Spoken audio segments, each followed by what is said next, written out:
মোৰ এই জুলুমৰ বিৰুদ্ধে আপোনালোকে মোৰ কাৰণে দোৱা কৰিব আৰু যিসকলে মোক জুলুম কৰি আছে যাতে আল্লাহ বিচাৰ কৰে। মই কেতিয়াও দেশ বিৰোধী নাছিলোঁ, নহয় আৰু মৃত্যুলৈকে নহয়। মই মৰিলে যাতে মোৰ খবৰ এখনো মোৰ দেশত থাকে। গতিকে মই এনেধৰণৰ কোনো অপৰাধমূলক আপত্তিজনক একো কোৱা নাছিলোঁ। মোৰ জেহেনতো নাই, মই সপোনতো নাভাবোঁ। গতিকে আজি মোৰ ওপৰত যিসকলে জুলুম কৰি আছে, আপোনালোকে সকলোৱে ছ'চিয়েল মিডিয়াত দেখিছে, মোৰ মন মানসিকভাৱে মোক ভাগি পেলাইছে।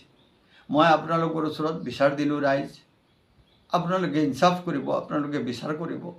মোৰ দৰে নগণ্য এক ব্যক্তি, সাধাৰণ অতি নগণ্য, মই অতি দুৰ্বল মানুহ।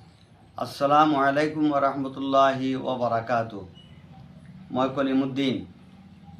আজি অত্যন্ত দুখ আৰু বেদনাৰে সৈতে অসমৰ জনগণক জনাব বিচাৰিছোঁ, 2019 চনত যেতিয়া কাশ্মীৰৰ পুলৱামাত সন্ত্ৰাসবাদী পাকিস্তানে আক্ৰমণ কৰি আমাৰ দেশৰ সৈনিকসকলক শ্বহীদ কৰিছিল, আমাৰ দেশৰ ওপৰত আক্ৰমণ কৰিছিল, তেতিয়া সমগ্ৰ দেশবাসী আমি বিৰাট সংকট আছিলোঁ।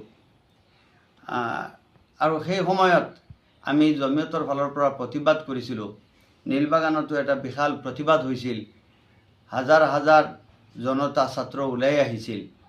আমি আমাৰ দেশৰ সপক্ষে শ্লোগান দিছোঁ, আমাৰ দেশৰ সৈনিকসকলৰ সপক্ষে শ্লোগান দিছোঁ, সন্ত্ৰাসবাদী পাকিস্তানীৰ বিৰুদ্ধে আমি শ্লোগান দিছোঁ। আৰু সেইদিনাখন মই প্ৰেছ কনফাৰেন্স কৰিছোঁ, প্ৰেছ ভিডিঅ' মোৰ হাতত আছে, প্ৰেছ ৰিলিজখনত মোৰ চহী আছে। আৰু তাৰ পিছত কেন্দ্ৰীয় গৃহমন্ত্ৰীলৈ আমি এখন মেমৰেণ্ডামো দিছোঁ। আমাৰ হোজাই শংকৰদেৱ নগৰৰ অতিৰিক্ত আয়ুক্ত মহোদয়ৰ হাতত মই দিয়া মেমৰেণ্ডামখন, তাৰ ফটোও আছে, গোটেই এভিডেন্সখিনি আছে আমাৰ দেশৰ সপক্ষে আৰু সন্ত্ৰাসবাদী পাকিস্তানীৰ বিৰুদ্ধে আমি কৰিছিলোঁ। গোটেই এভিডেন্স প্ৰমাণ মোৰ হাতত আছে। মই কেতিয়াও দেশ বিৰোধী কোনো শ্লোগান দিয়া নাই আৰু দেশ বিৰোধী নাছিলোঁ, নহয় আৰু মৃত্যুলৈকে নহয়। প্ৰয়োজন হ'লে দেশৰ কাৰণে প্ৰাণ দিব পাৰিম। মই এই দেশৰ নাগৰিক, এইখন আমাৰ মাতৃভূমি। কিন্তু বৰ দুৰ্ভাগ্যজনকভাৱে এই বিষয়টো 2019 চনৰ দুৰ্ভাগ্যজনকভাৱে যোৱা বিধানসভাত এজন ব্যক্তিয়ে মোক ফোন কৰিছে। মই ৰেকৰ্ডিং কৰিছোঁ, ৰেকৰ্ডিং ইতিমধ্যে ভাইৰেল হৈছে আৰু আমাৰ লংকা পুলিচ ষ্টেচনত দিয়াও আছে। মোক কৈছিলে যে আপুনি আহি UDF-ক সমৰ্থন কৰক আৰু নহ'লে আপোনাৰ বিৰুদ্ধে আমাৰ হাতত কিবা আছে, আমি এইটো ভাইৰেল কৰিলে আপোনাৰ শাস্তি হ'ব। মইতো একো নাজানো, গমেই নাপাওঁ কি হ'ব।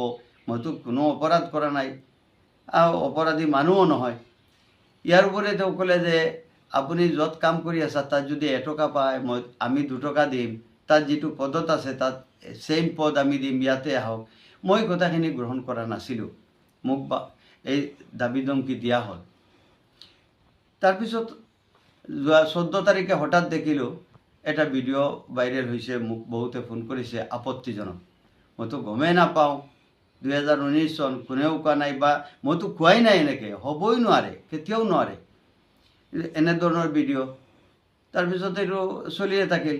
যোৱা পৰহি দেখিলোঁ 2-3জন মানুহে মিডিয়াৰ সন্মুখত কৈ আছে তেওঁলোক UDF-ৰ ইয়ত আৰু কিবা আছে বুলি মোৰ ওপৰত FIR কৰিছে, শ্লোগানো দিছে। মই এই ক্ষেত্ৰত অসমৰ জনগণক ক'ব বিচাৰিছোঁ, মই সাধাৰণ নগণ্য এজন ব্যক্তি, একেবাৰে সাধাৰণ ব্যক্তি। মইতো কাৰো প্ৰতিদ্বন্দ্বীও নহয়।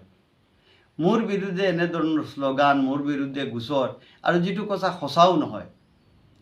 মোৰ শতাধিক ভিডিঅ' আপোনালোকে চাব, গোটেই ফেচবুক ষ্টেটাছটো মোৰ চাব। মই প্ৰেম বুকুত লৈ ঘূৰি আছোঁ।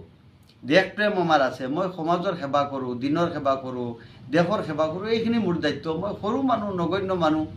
মোৰ বিৰুদ্ধে এনেধৰণৰ অত্যাচাৰ, জুলুম, মানসিকভাৱে মোৰ ওপৰত